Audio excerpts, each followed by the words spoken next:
Welcome guys, welcome to the channel.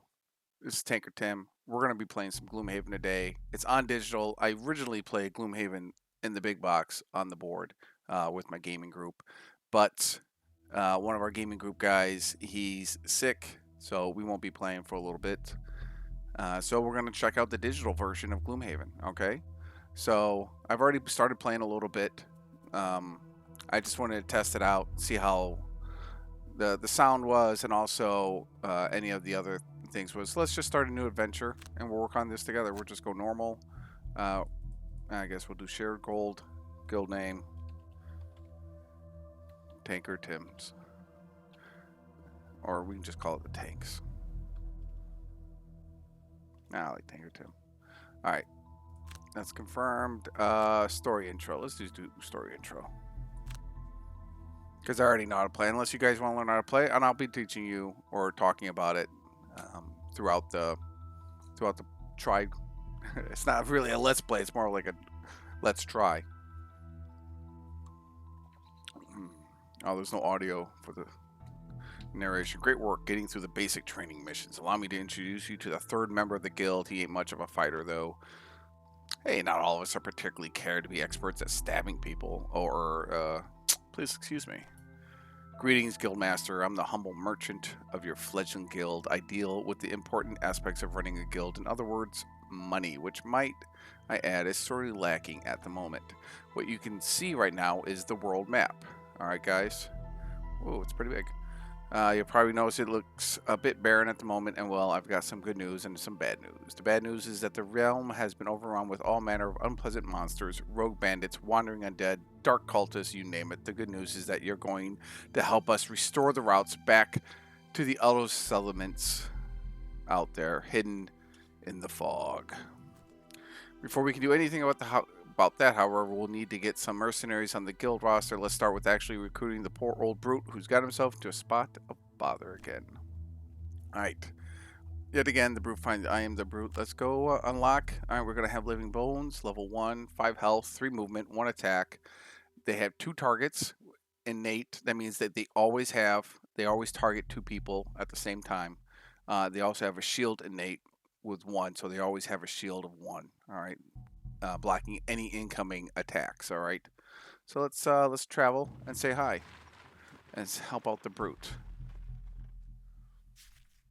The trainer tells you to head to the Demon's Gate graveyard, and there you will find a mausoleum with a smashed-in front door. Walking down the steps into the gloom below, you follow a trail of broken bones until you hear the sounds of battle. Entering a chamber, the badly wounded brute is facing off against a number of undead. All right, let's enter the dungeon.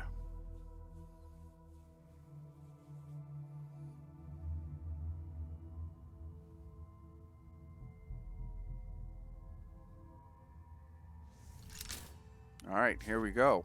Let's begin looking more closely at which individual character can do. In this scenario, Brute has 2 level 1 Living Bones elites to deal with, which means their stats will be greater than the level 0 counterparts.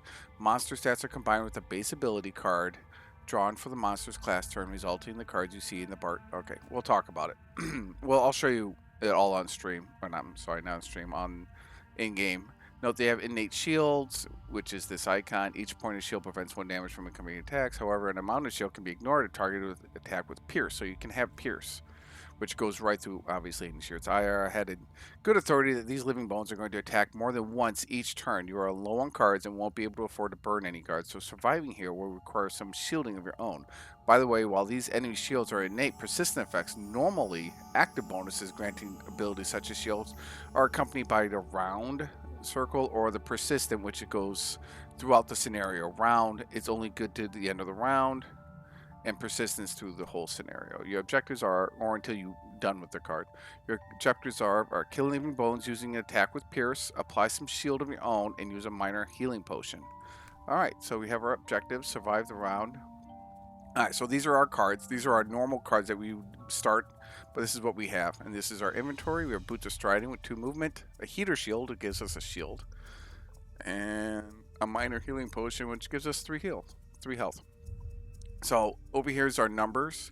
right? And these are our initiative numbers, right? 15, 27, 72, 32, 61, 87. This is what we're going to use to determine in what initiative order that we're going through, all right? And the monsters, they're going to have an initiative cards as well, but those are all randomized into a deck that you would draw. In this, it's all randomized because it's all digital. So we want to, what do we want to do? What does this guy have? This guy has 3 health, and this guy has 6 health. And he, all right, so let's see if we can kill one guy with, all right, so we have to use Pierce, right? Yep, kill the living bones using Pierce. All right, so here's our Pierce, and then apply shield. So we have Pierce at top, and then we have shield at bottom. So we're just gonna go super early and see if we can sustain the damage. Because this guy's gonna do, what's his attack? Attack at 2? What's our spare dagger? Range? No, because it wants us to use a health potion, which we'll use. Alright, so let's just try it. Alright, so they drew a 74 initiative. We drew a 15. Well, we picked a 15. They're going to move 4 and attack 2, target 1 enemy with all attacks. So, they're going to do 2 damage, but since they have innate of attacking 2 or 3 targets, they're going to attack us 2-3 times each. Alright, actually they're both elite, so they're going to attack us 3 times each, which is gonna suck. All right, so we are going to let's use our healing potion right off the bat. All right, and this shows you that it's used and it's burned. All right, you see a little X at the bottom of the screen down here. I can't really point it out, but a little X at the minor healing potion at the bottom right of that healing potion. That means it's used. You can only use it once during the scenario. All right, the shield has a little tap. All right, if you ever played Magic, the Gathering, or anything like that, or any other living card games or collector card games, you can always tap, which means you'll get it back later on, or if you do a different action or something like that. There's a special rule, and with the Boots of Striding as well. So they're going to move 4. So there's nowhere I can move in this area to get away. All right, they're going to get me. All right, it's a small room. So let's go ahead and just do Pierce. Oh, I could jump through them, but then I'm not shielding, which what we have to do. So let's just shield. All right, because we know we have to do that. All right, and then let's do attack 3, pierce 2. So I'm going to do 3 damage. I'm also going to pierce for 2. That means I'm going to go right through their shields. I'm going to negate any shields that they have. I think they only have a shield of 1. Yeah, they have shield of 1. Bottom is condition effects on their card. Shield of 1. So let's just do that, and we're going to just try and kill off this one guy so we don't get hit 3 times by him. And we're going to confirm it. You see the +0? Those are damage modifiers, all right? So we have damage modifiers in our deck as players and as monsters. They'll do a damage modifier. It's bonuses or negatives, right? Sometimes through the battle, you're going to have, oh, I'm going to do better than I can, or I'm going to catch them off guard. I'm going to get a lucky strike or something like that. Those are damage modifiers. So you'll do a +0, +1, +2, ×2, or you can even do a complete miss, which is a null, right? Or -1 or -2. All right, and then you can always modify these later when you level up. All right. All right. So we healed, we shielded, we killed the living bones, and applied a health potion. And now we have to just survive. So let's see what the Living Bones Elite's going to do to us. All right, so you see he had a +1 damage modifier. I'm just going to... We're going to use our heater shield. All right, and just receive 1 damage. All right, we're going to take that 1 damage. We're just going to take more damage. Oh, yikes, that was quite the onslaught. Nonetheless, your shield prevented enough damage to keep you brutal alive. Woo. Find out to kill the remaining living bones. Good luck, he's a tanky one. A tip, perhaps you could use the old push and trap combo. Note that the shield only prevents damage from attacks. It doesn't do anything against direct damage from traps. So even though he has a shield of 1, that's what they're talking about.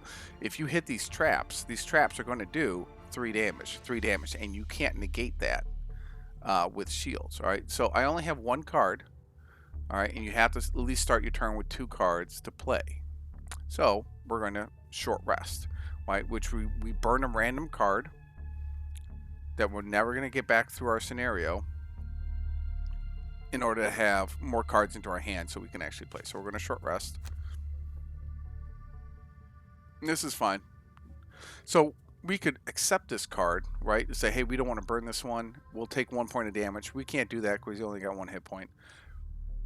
We can take this card, burn it, or keep it if we wanted to really keep it for whatever reason. I mean, we could. I mean, it has a 4 level, it has a stun and 4 attack.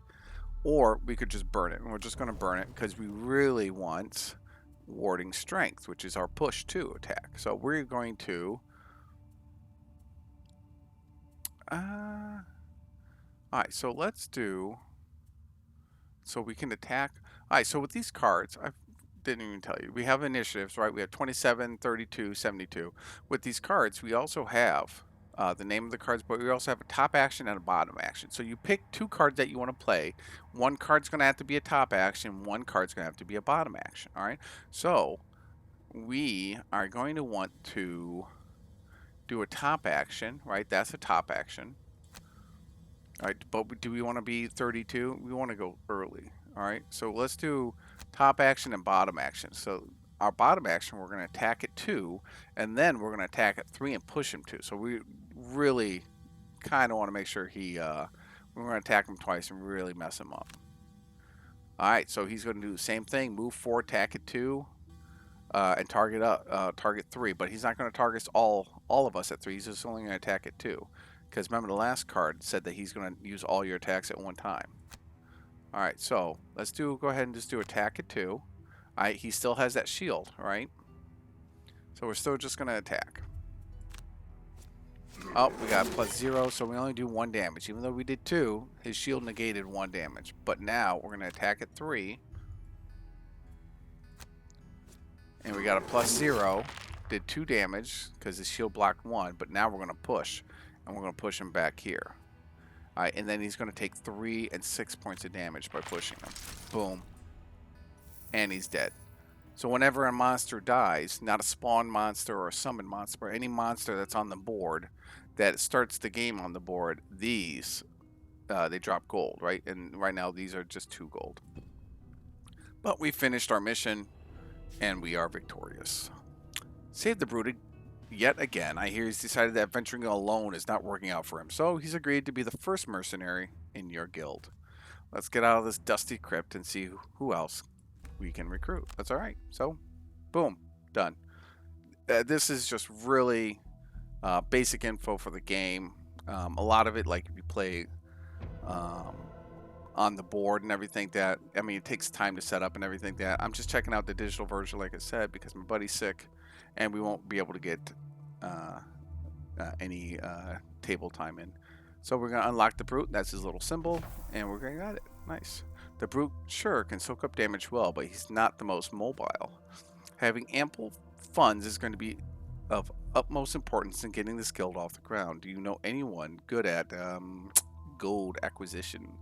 I know just the woman. She's also a dab hand at poking holes in those who get in her way. She's in the process of liberating some gold right now. Shall we lend her a hand? Alright, so that's the Scoundrel, A Blade in the Night storyline. Nice. Alright, let's check this out. We are going to... Let's see if we can do this one real quick, and then... Alright, and then we can stop for the day. Trainer, pointing to the location of your second potential recruit. Oh, we're going to be fighting bandit archers. Alright, so they have health of 5, move 2. These are just their base abilities, alright? Health of 5, move 2, attack 2, but they're going to attack at range of 4, alright? But we do this, we unlock the Scoundrel. Alright, let's move on out. The trainer points you in the direction of a ruined crypt on the outskirts of town. Dead bandits litter the area, many with knives still embedded in their corpses. It's clear they didn't see their attacker coming. Alright, let's do this. Enter the dungeon.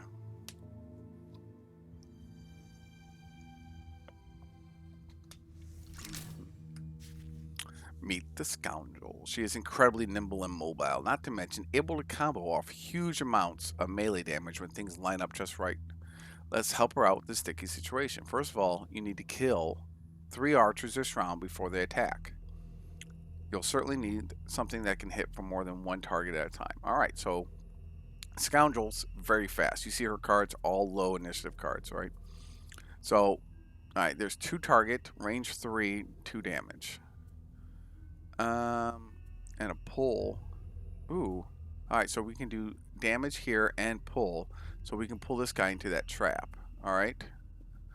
So let's look at it from above. Alright, so we have these two we're going to target. And then we're going to grab this guy and pull him in. So we're going to do throwing knives as our top action. We're going to go super early because we don't want to die. And then we're going to do... Yep, smoke bomb. Alright. And do a bunch of gold. This is a 3 damage trap. He only has 2 health. Or she does. I don't know. It looks like a girl.